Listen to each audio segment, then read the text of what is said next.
tolong, supaya kalau boleh hujan dilalukan, kalau boleh hujan ditahan untuk tidak turun pada saat kami beribadah. Dan rupanya Tuhan itu juga mendengar doa kita. Dan malam hari ini cuacanya baik, hujan tidak turun.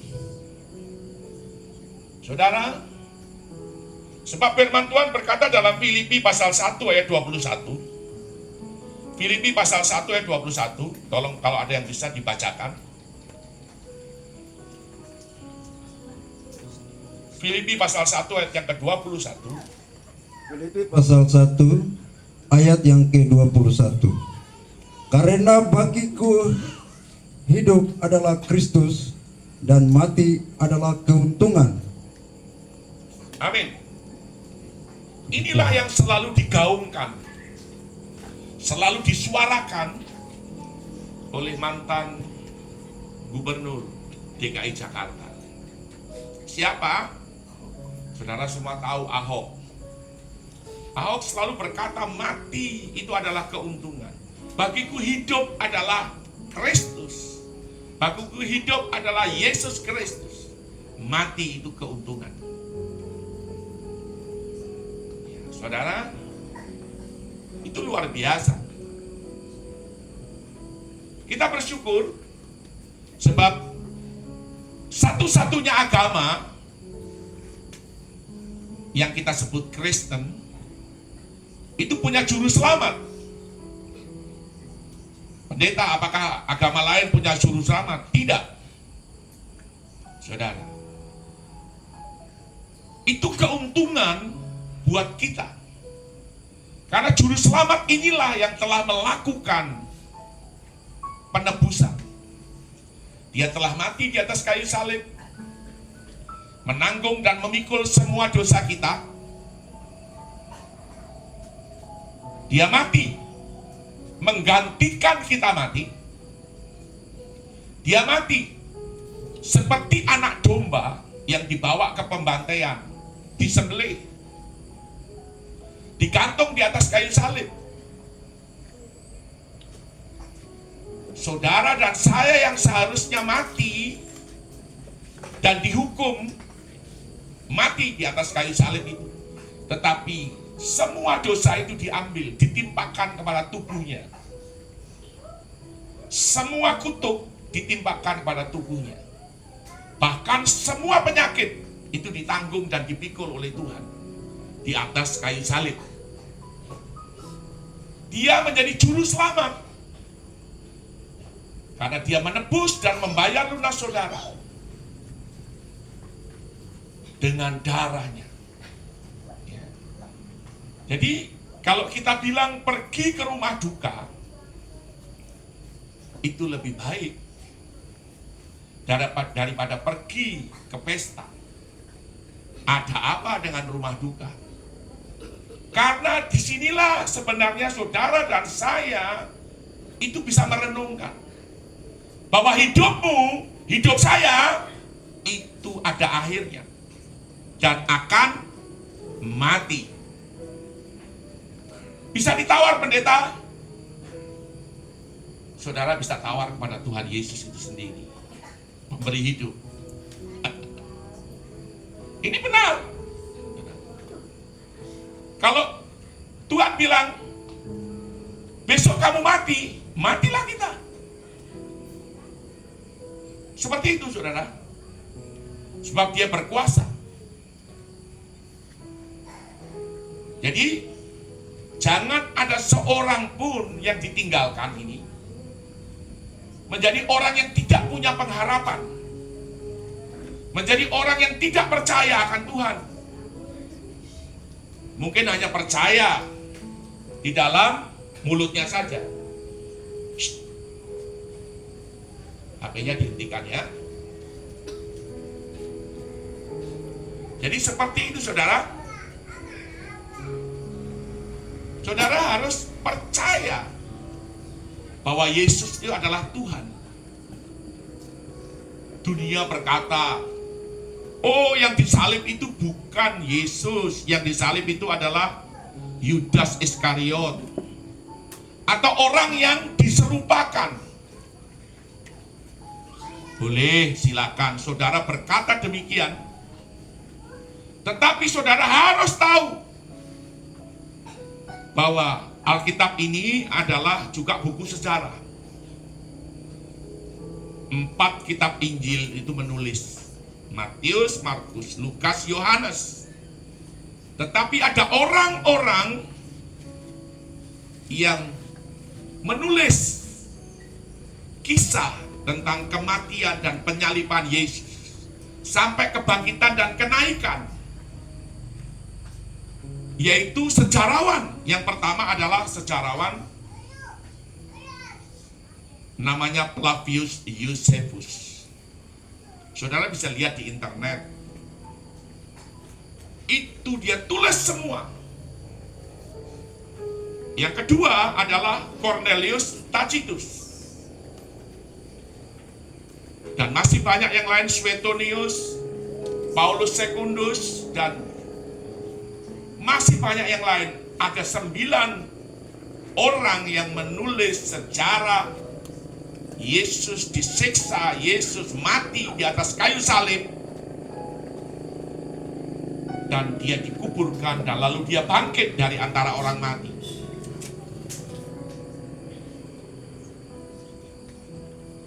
Sebab kalau dia tidak mati dan bangkit, iman kita, percaya kita itu menjadi sia-sia. Enggak ada gunanya. Injil diberitakan tanpa kuasa. Tetapi karena dia mati dan dia bangkit, maka Injil ini diberitakan dengan kuasa. Amin. Amin. Dengan kuasa. Seperti itu. Nah, saudara, perhatikan dengan baik-baik. Kalau kita pergi ke rumah duka, itu membuat kita sadar bahwa kita akan mati. Firman Tuhan berkata, hidup kita ini seperti rumput. Pagi segar, mungkin sebentar kita layu. Siapa yang tahu? Tidak ada yang tahu. Karena hidup ini penuh dengan misteri.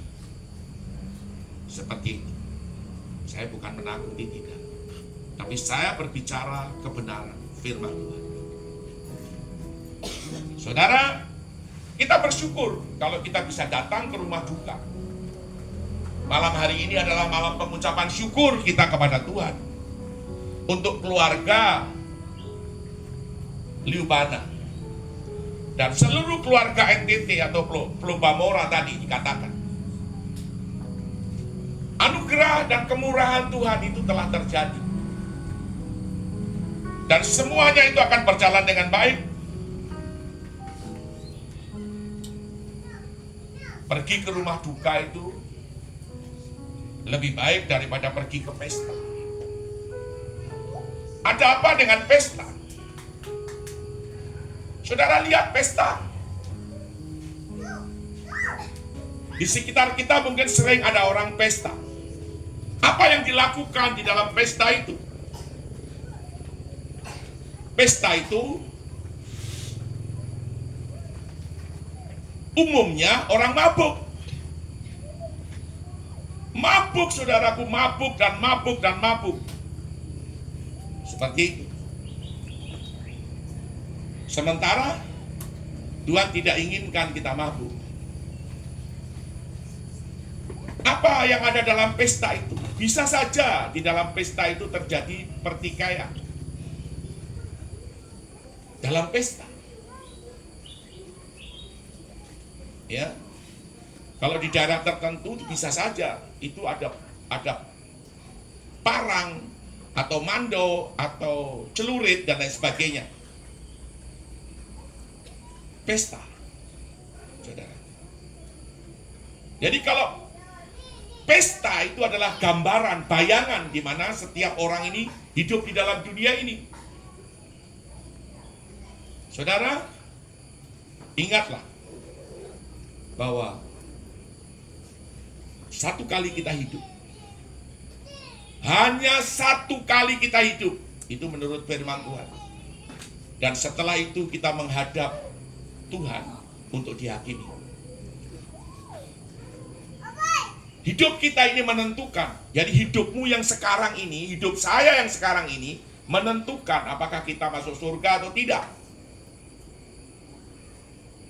Kalau kita mabuk, kalau kita berkelahi, kalau kita melakukan kejahatan, tidak mungkin kita mau masuk surga.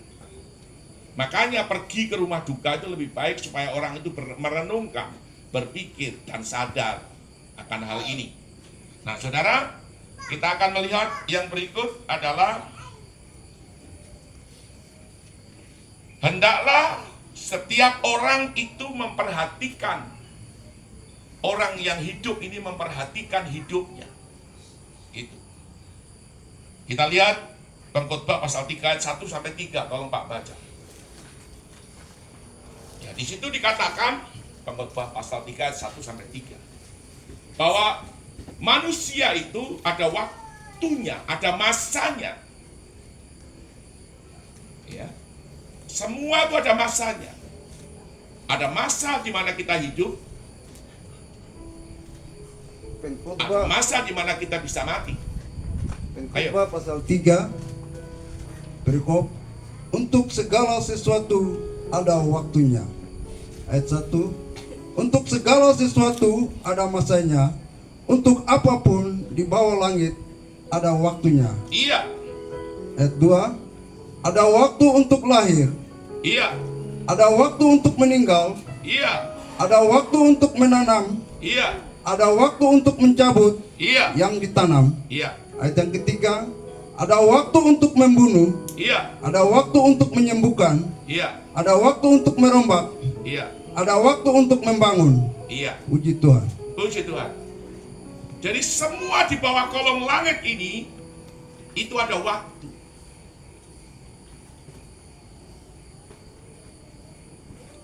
Saya harap setiap kita bisa menyadari dan mengerti akan hal ini. Dan kita pulang dari tempat ini, kita boleh bersuka cita, mengucap syukur bersama dengan keluarga, lalu kita merenungkan. Kira-kira nanti kalau saya mati di mana ya? Maka hidup ini jangan sombong, jangan mentang-mentang. Seperti apa yang kita andalkan di dunia ini, tidak ada. Biarpun saudara punya dunia ini, kalau saudara pergi, kalau saudara pulang ke surga, saudara tidak bawa apa-apa. Ada seorang raja, mungkin saudara sudah dengar ya, tapi saya boleh bercerita sedikit.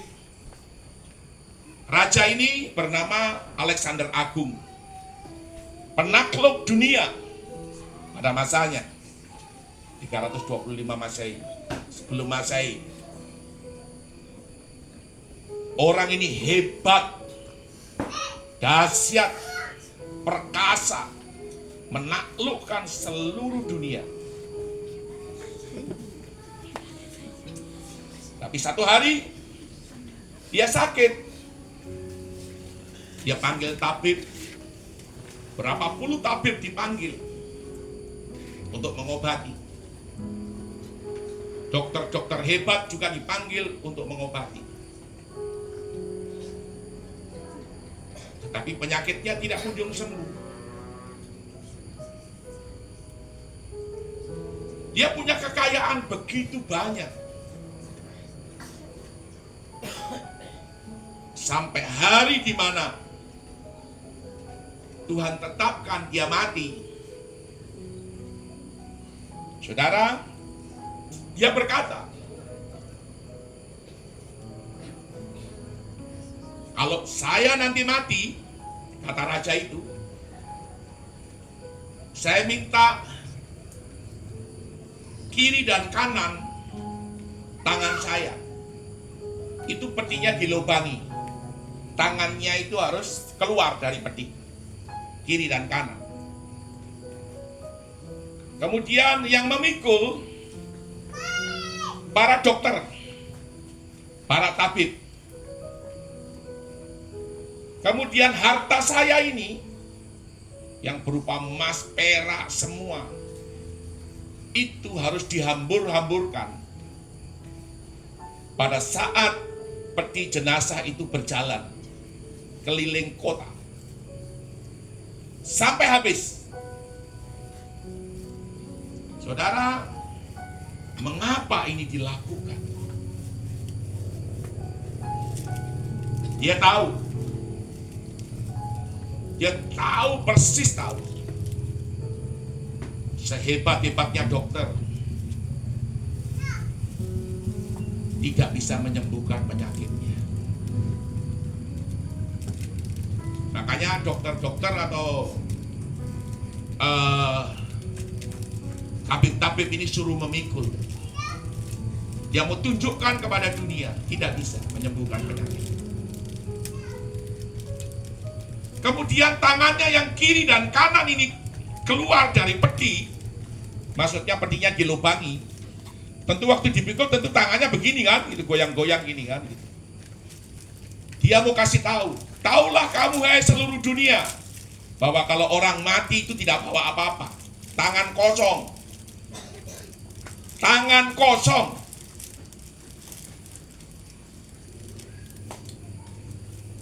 Makanya kalau hidup ini juga jangan boros-boros juga jangan. Tapi juga jangan terlalu kikir dan terlalu pelit. Saudara, yang ketiga, harta itu tidak ada artinya. Dia hamburkan harta itu, koin-koin emas, semua koin-koin dihamburkan sepanjang jalan di mana mayat itu dibawa keliling kota sampai habis. Artinya dia mau berkata, kalau kamu mati, kamu tidak akan bisa bawa apa-apa.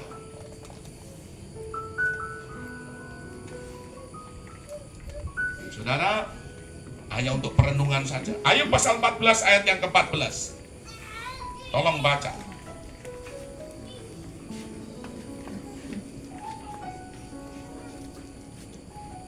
Ayub 14 ayat yang ke-14.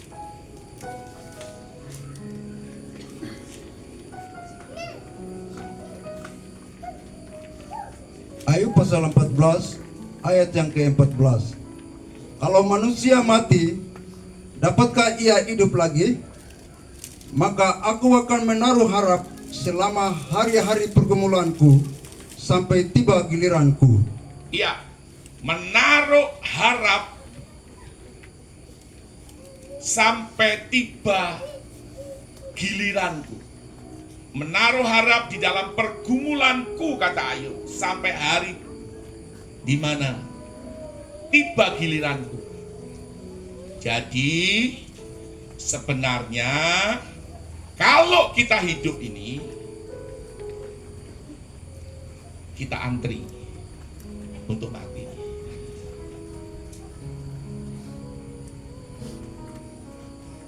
Saya pernah kerja di konsultan di Prudential asuransi.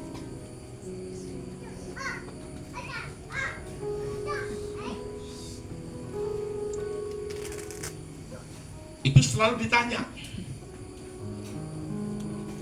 orang tuanya mati muda atau mati tua?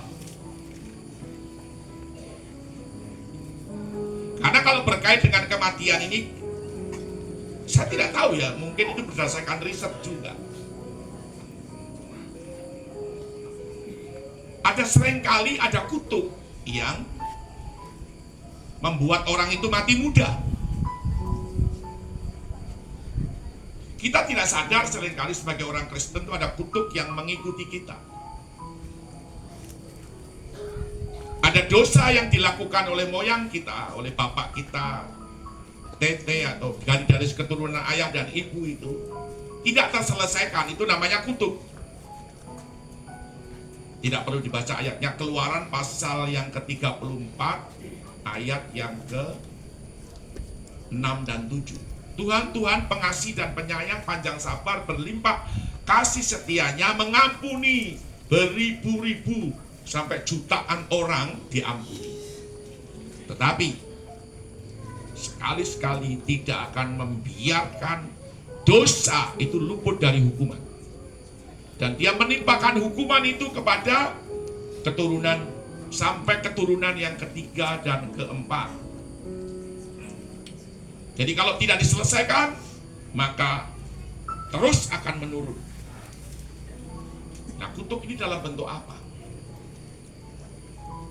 Ada perzinahan, kawin cerai,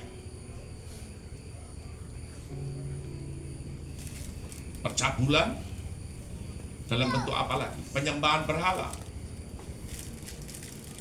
Hampir di setiap suku, setiap bangsa itu biasanya punya penyembahan berhala, punya dewa. Kalau orang Jepang, dewanya itu namanya Omaterasu, Omikami, dewa matahari. Semua hampir punya dewa. Kalau orang Yunani itu dewanya namanya banyak sekali. Ada Zeus, ada Hera, ada Hormuz, ada apa segala macam. Orang Biak juga punya, yang katanya terkenal dengan nama Yesusnya orang Biak itu. Kalau Yesus itu berasal dari Nazaret, dia orang Yahudi, Israel. Jadi kalau ada Yesus orang Biak itu berarti Yesus yang lain, bukan Yesus dari Israel, bukan Yesus dari Nazaret, bukan Yesus dari orang Yahudi. Yang kita sebut hari ini telah lahir bagimu Juru Selamat dunia di kota Daud, yaitu Bethlehem. Dia adalah Yesus Kristus. Nama aslinya adalah Yeshua HaMashiach. Seperti itu. Nah, saudara, kutuk ini terus bekerja, sehingga mempengaruhi orang itu berumur pendek dan berumur panjang.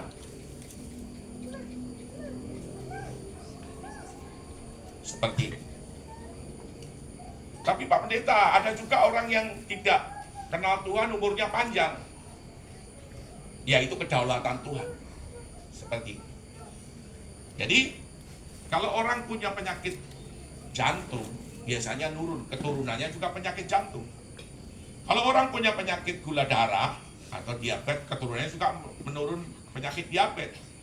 Kalau orang punya penyakit-penyakit yang lain, seperti kayak asma, turun juga.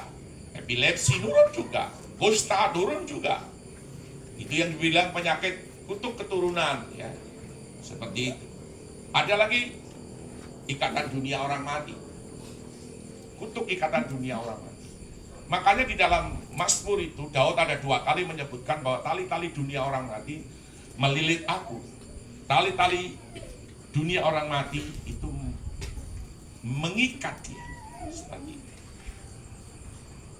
Nah, kita seringkali tidak sadar bahwa kita yang hidup ini dengan orang yang mati tidak ada hubungan. Kita tidak boleh berbicara kepada orang yang sudah mati. Cucunya datang, Tete, ini cucu datang. Cucu mau ujian. Cucu mau bikin skripsi. Tolong Tete bantu cucu kah? Kau tak tahu bahwa kau punya Tete itu buta huruf. Begitu kah?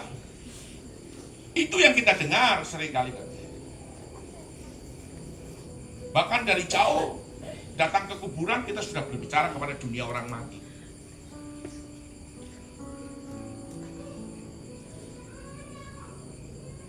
Kalau dia hidup dan hidupnya di dalam Tuhan, dia mati, itu sudah bersama dengan Tuhan.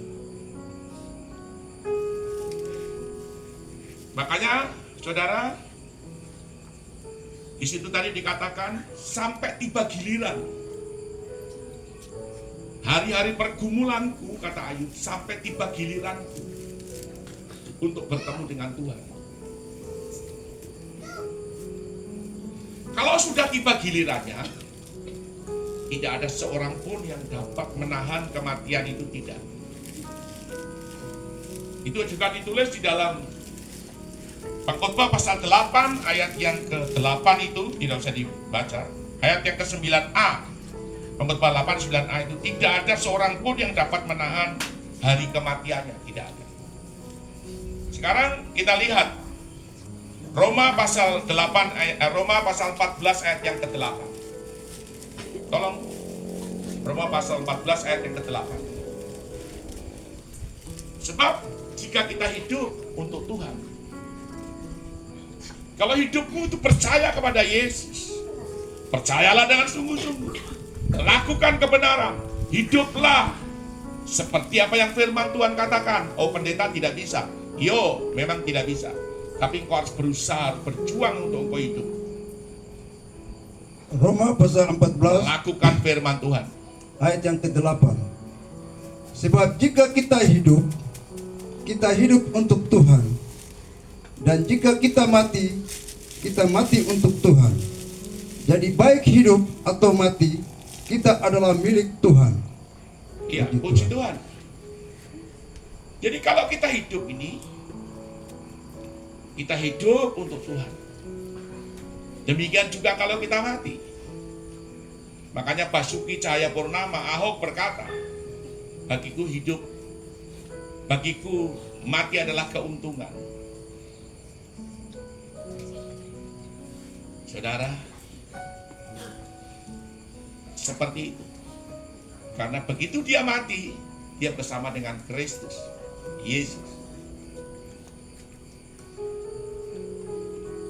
Baik hidup ataupun mati, semua untuk Tuhan. Jadi hidup ini adalah kesempatan. Jadi tidak ada orang mati didoakan masuk surga, tidak ada ya. Jadi saudara, hidup inilah kesempatanmu, kesempatan saya. Kalau bagi almarhum Cornelius Lubana, itu sudah anugerahnya, kemurahan Tuhan sudah berlaku atas hidup. Ya, tetapi kita ini yang masih hidup. Makanya pergi ke rumah duka itu lebih baik daripada pergi ke tempat pesta. Karena pergi ke rumah duka, orang itu merenung, memikirkan, bisa menyadari akan hidupnya. Hidupnya seperti apa di hadapan Tuhan. Kalau ada yang tidak benar, malam ini kesempatan. Karena hidup ini adalah kesempatan. Di dunia ini kita hanya sementara.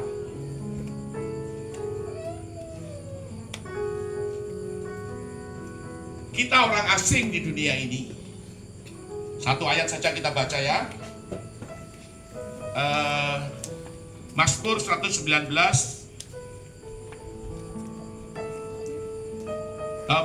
Filipi 3 ayat 20 dan 21.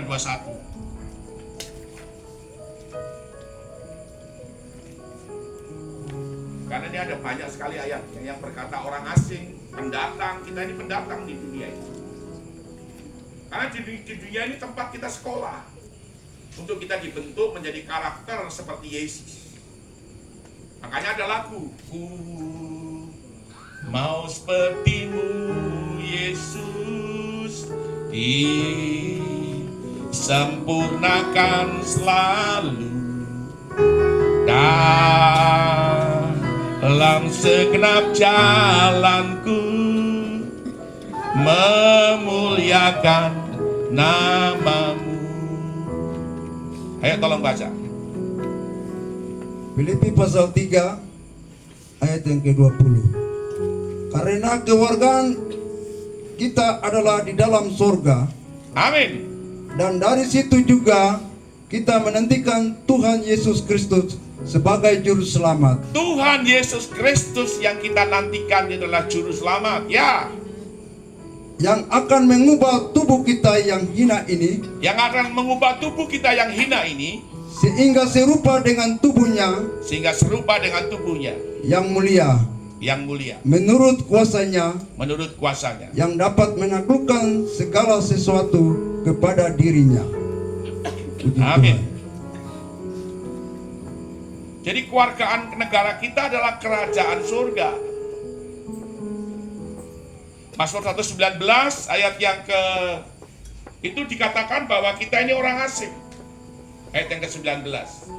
Yohanes 17 ayat 14 bahwa kita ini adalah bukan berasal dari dunia ini. Memang aslinya kita itu bukan dari dunia. Kita dari Sion surgawi. Pada mulanya adalah firman. Dan firman itu bersama-sama dengan Alkitab kita menulis Allah.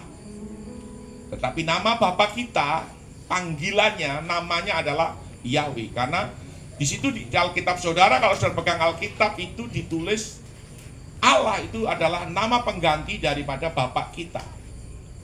Yaitu nama pengganti dari Allah yaitu Yahweh. Jadi nama sesembahan kita adalah Yahweh. Seperti itu.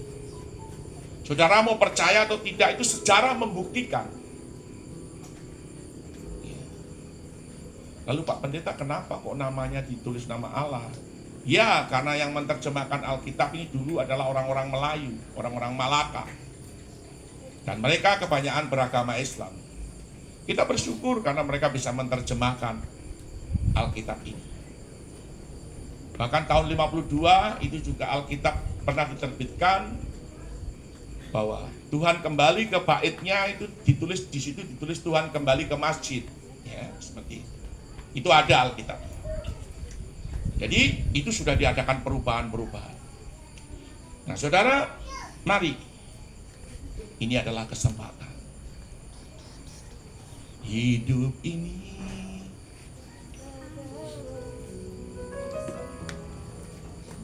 ayo kita naikkan pujian ini.